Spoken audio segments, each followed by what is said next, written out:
Garcia, em pé, mirava e estalava as unhas. Fortunato, na cadeira de balanço, olhava para o teto. Maria Luísa, perto da janela, concluía um trabalho de agulha. Havia já 5 minutos que nenhum deles dizia nada. Como os 3 personagens aqui presentes estão agora mortos e enterrados, tempo é de contar a história sem rebuço. Garcia morava na rua de Dom Manuel, tinha se formado em medicina no ano anterior, 1861. No ano de 1860, estando ainda na escola, encontrou-se com Fortunato, pela primeira vez, à porta da Santa Casa. Uma de suas raras distrações era ir ao teatro de São Januário. Ia 1 ou 2 vezes por mês. Uma noite, estando nas cadeiras, apareceu ali o Fortunato. A peça era um dramalhão, cozido a facadas, ouriçado de imprecações e remorsos. Mas Fortunato ouvia-a com singular interesse. Nos lances dolorosos, a atenção dele redobrava. No fim do drama, veio uma farsa, mas Fortunato não esperou por ela e saiu. Garcia saiu atrás dele. Fortunato foi pelo beco do Cotovelo, até o Largo da Carioca. Fortunato ia devagar, cabisbaixo, parando às vezes para dar uma bengalada em algum cão que dormia. O cão ficava ganindo, e ele ia andando.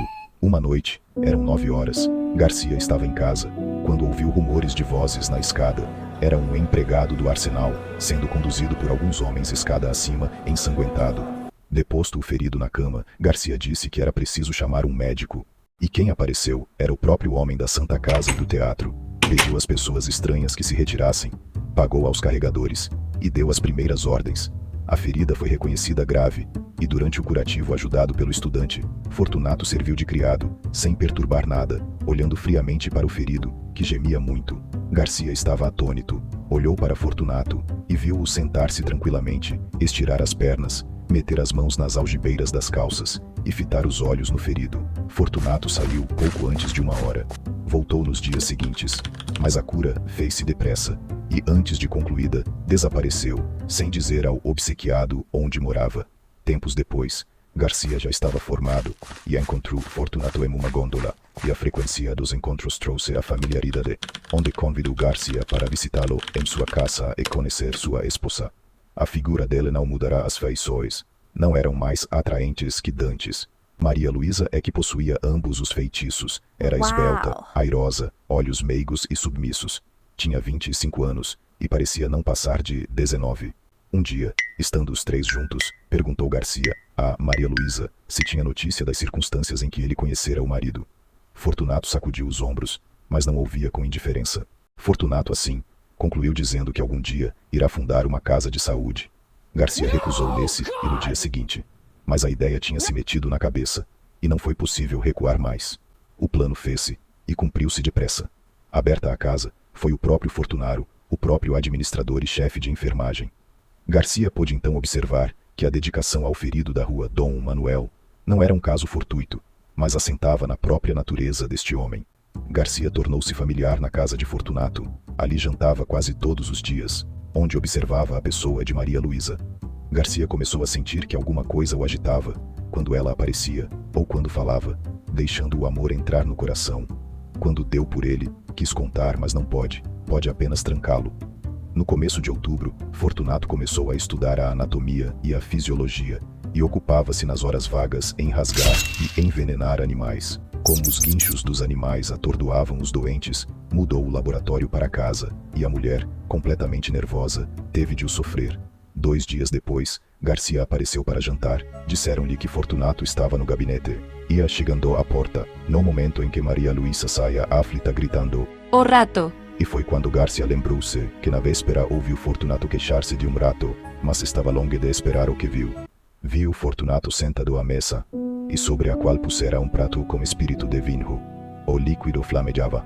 Entre o polegar e o índice da mão esquerda segurava um barbante, de cuja ponta pendia o rato atado pela cauda. Na direita tinha uma tesoura. No momento em que o Garcia entrou, Fortunato cortava ao rato uma das patas.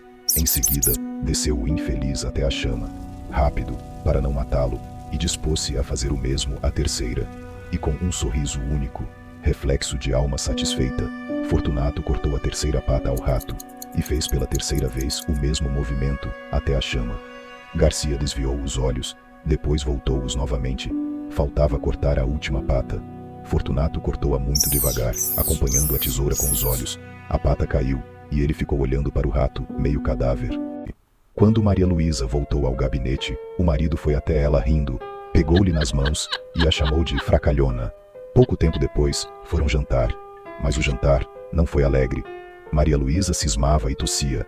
Era a tísica, velha dama insaciável, que chupava a vida toda, até deixar um bagaço de ossos.